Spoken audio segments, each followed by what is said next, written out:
시청자 여러분 안녕하십니까? 파워토크 민경욱입니다. 메리 크리스마스, 성탄 잘 보내고 계시죠? 민경욱의 파워토크 8번째 시간인데 가만히 보니까 올해 마지막 방송이 되더군요. 올해 유종의 미를 거둘 수 있는 시간이 되기 위해서 좋은 초대 손님 모셨습니다. 얼마 전에 당의 정책위 의장으로 선출되신 함진규 정책위 의장을 모셨습니다. 당의 정책 또 원내의 정책을 아우르시는 분이신 만큼 오늘 그 어느 때보다도 유익한 시간이 될 것 같습니다. 함진규 정책위 의장과 함께하는 민경욱의 파워토크 지금 출발합니다. 함 의원님 어서 오십시오. 예, 반갑습니다. 예, 환영합니다. 정치기 의장이 되신 지 이제 2주일 되셨습니다. 그동안에 어떻게 지내셨는지도 궁금하고 민경욱의 파워토크 시청자 여러분께 인사 한 말씀 해주시죠. 예, 시청자 여러분 반갑습니다. 함진규 의장입니다. 지금 방금 말씀하신 대로 제가 한 2주 정도 됐는데 2주 동안 각 부처 한 16개 상임위원회가 되는데 그 전체 이제 그 업무 파악, 보고관이라고 이제 공부 좀 많이 하고 있습니다. 그러시군요. 당의 정책위다 그러면은 뭐 아시는 분들은 아시지만 어떤 곳인지 궁금해하시는 분들이 계십니다. 그러니까 어떤 인원으로 구성이 돼 있고 어떤 일을 하고 어떤 결정을 하는지 간략하게 설명해 주시죠. 네, 우선 인원 구성은 저희 당뇨들 이제 2명의 남녀 국장이 계시고.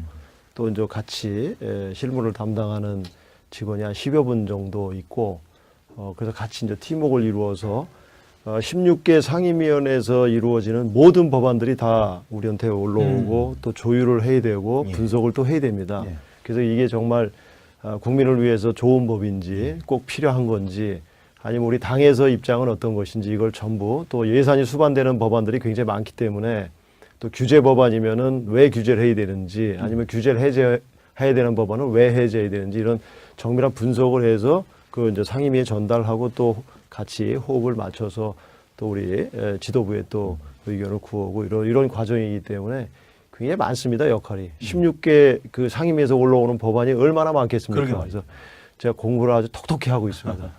그 부의장단이 4선부터 초선까지 있죠. 예. 네, 그 초선 가운데 특히 돋보이는 사람이 누가 있는지요? 초선 의원님도 이번에 그 선수에 관계없이 꼭 다선들이 맡아야 할 그 혁신위원회가 있고 또 선수는 초선이든 비례든 그런 게 관계없이 경제정책에 관한 그런 부분들은 전문가가 들어가야 되거든요. 그래서 그 비례대표 초선 관계없이 과감하게 선수 파괴하면서 그 위원님들을 모셨습니다. 그러셨군요. 예. 아니 그 대표적인 초선 부의장이 누가 있냐면 제 이름이 먼저 나올 줄 알았더니 예, 하여간 저도 이번에 함진규 의장님 모시고 열심히 일을 하는 부의장으로 일하게 됐다는. 우리 민경욱 의원님 같은 경우는 이제 방송 쪽에는 자타가 공인하는 앵커 출신이고 또 그렇기 때문에 아마 그 부분에 제 그런 것 때문에 제가 과감히 이렇게 모셨습니다. 감사합니다. 활약을 많이 기대합니다. 열심히 하겠습니다. 흔히들 탁상 공론이라고 하죠.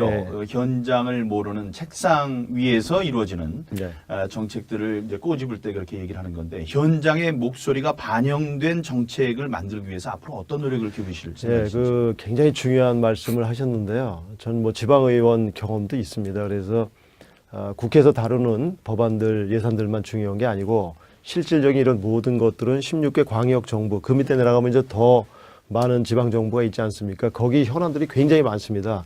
그래서 제가 그 지방의원 했던 경험을 살려서 1월 중순부터 전부 도를 나옵니다. 16개 광역 그 자치단체를. 그래서 거기 시도의원님들이 계시고 또 당원들도 계시기 때문에 거기서 올라오는 중요한 핵심 그 정책들을 중앙정부하고 연결시켜서 국회하고 연결시켜서 유기적으로 지방선거 때 또 공약도 많이 내걸지 않습니까?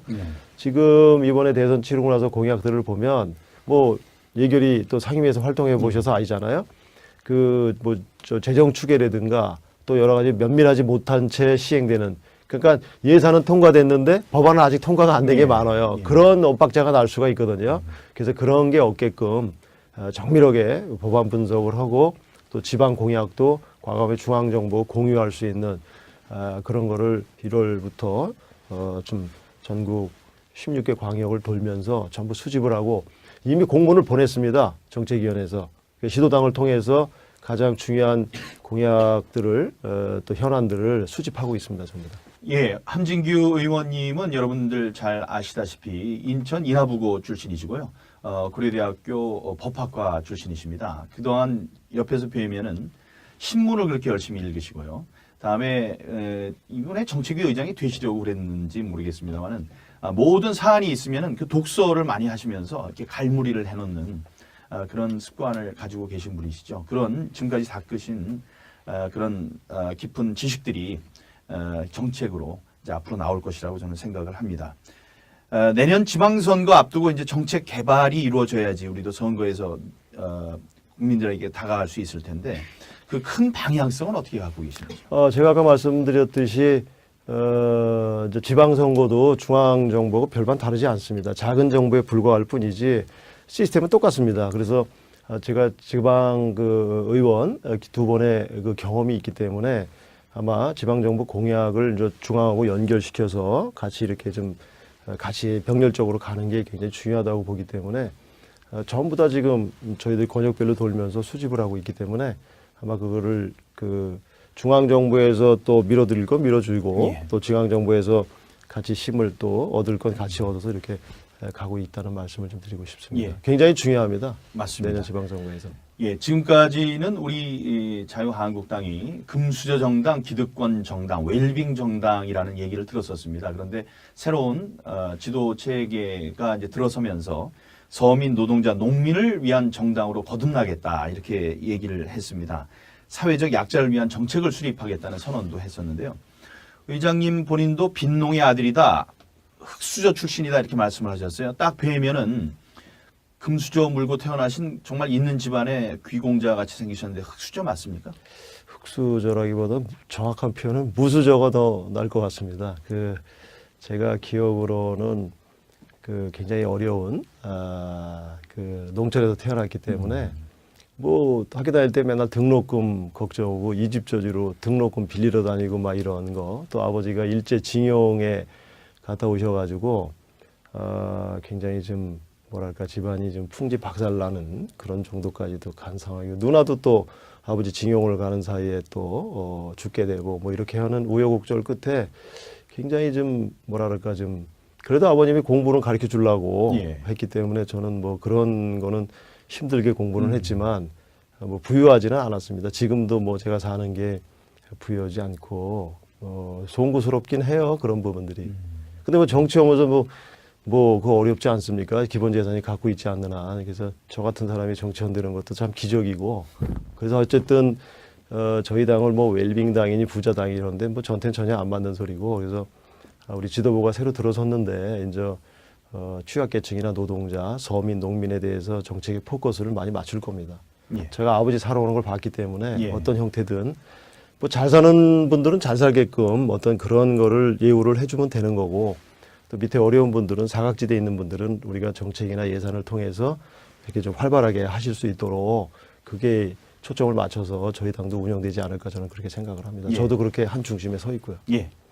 그렇게 서민 노동자 농민을 위한 정당으로 거듭나겠다. 이게 우리 앞으로 정책 방향이 되지 않을까 이렇게 기대를 해봅니다. 특히 원내 지도부의 우리 함진규 정책위 의장님과 함께 또 김성태 원내 대표께서도 생계 때문에 열사의 나라 중동에서 열심히 일을 했던 그런 그야말로 흙수저니까요.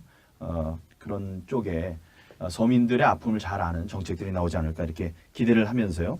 이 내용부터 좀 짚어봤으면 좋겠습니다. 우리나라가 OECD 국가들 가운데 가장 근로자들이 오랫동안 일을 한다. 이런 지적이 있어 왔고, 그래서 근로기준법 개정을 통해서 이 문제를 개선해야 한다는 목소리가 있었습니다. 그런데 그렇게 되면은 최저임금 상승과 맞물려서 중소 영세업자들의 부담이 커진다는 우려가 있죠.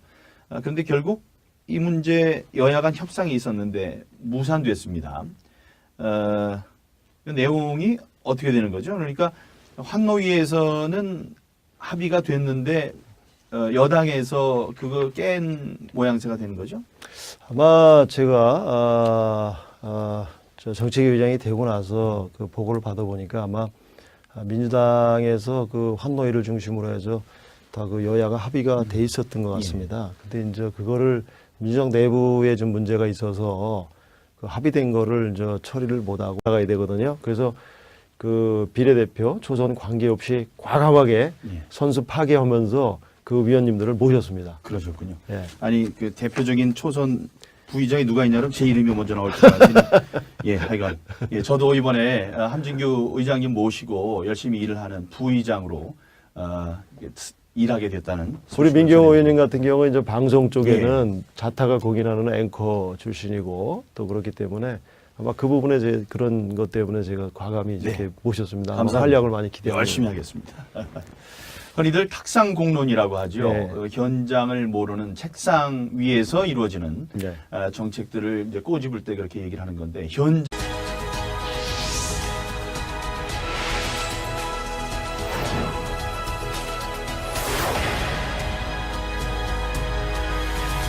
시청자 여러분 안녕하십니까? 파워토크 민경욱입니다. 메리 크리스마스. 성탄 잘 보내고 계시죠? 민경욱의 파워토크 8번째 시간인데 가만히 보니까 올해 마지막 방송이 되더군요. 올해 유종의 미를 거둘 수 있는 시간이 되기 위해서 좋은 초대 손님 모셨습니다. 얼마 전에 당의 정책위 의장으로 선출되신 함진규 정책위 의장을 모셨습니다.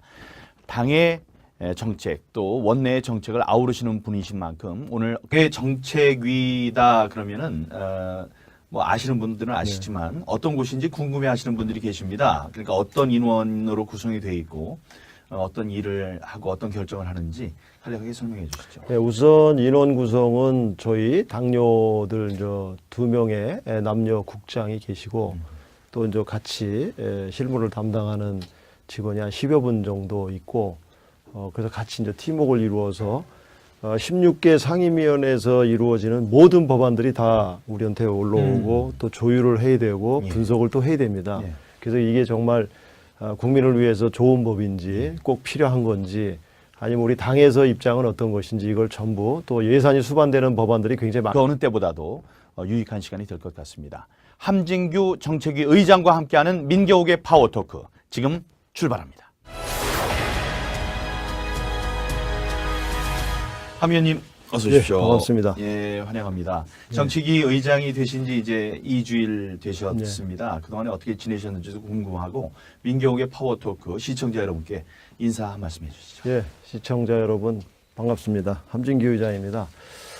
지금 방금 말씀하신 대로 제가 한 2주 정도 됐는데 2주 동안 그 각 부처 한 16개 상임위원회가 되는데 그 전체 이제 그 업무 파악, 공부를 많이 하셨네요. 보고관이라고 이제 공부 좀 많이 하고 있습니다. 그러시군요.